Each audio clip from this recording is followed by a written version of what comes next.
Hello everyone and welcome back to my channel Edmond Mendaros, and for today's quick tutorial and I'm going to show you guys on how to turn off or disable YouTube notifications in Windows 10 or Windows 11.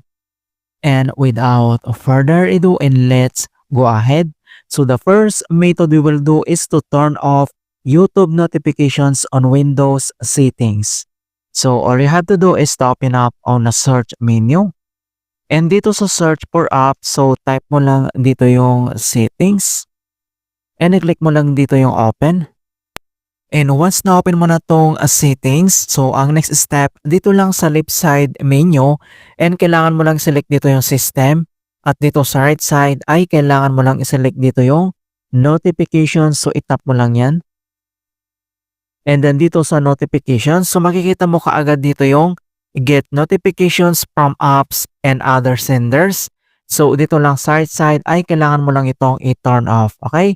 So kapag naka-enable siya or naka-turn on, and kailangan mo lang i-turn off dito sa kanyang button, right?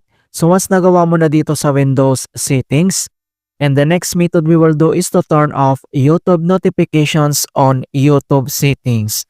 So all you have to do is to open up on a web browser, and open lang natin ang ating Chrome browser. And once nakapag-login na tayo dito sa ating YouTube channel, and dito lang sa top right corner, makikita mo dito yung ating YouTube profile. So, i-click mo lang yan. And next step, so scroll down and select mo lang dito yung settings.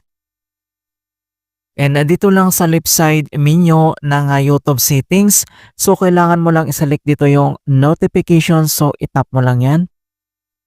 At dito sa right side, so under lang dito sa general, and makikita mo na dito yung notifications from YouTube settings. So, pinakauna ito yung desktop notifications. So, pwede mo na itong i-turn off. So, get notifications on this browser. So, i-click mo lang yung button niya. Ayan. So, ibig sabihin nito ay naka-turn off na siya.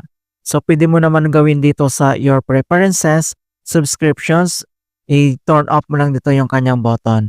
And dito naman sa kanyang email notifications, pwede mo itong i-turn off or disable or i-turn on yung kanyang button dito. Okay? So, i-click mo lang yan. And other details dito naman sa your preferences. So, ganun naman siya. Alright, so ganun lang po kasimple on how to turn off YouTube notifications in Windows 10 or Windows 11. And please don't forget to like this video, subscribe to my channel for more quality content. Thank you guys and see you in my next tutorial.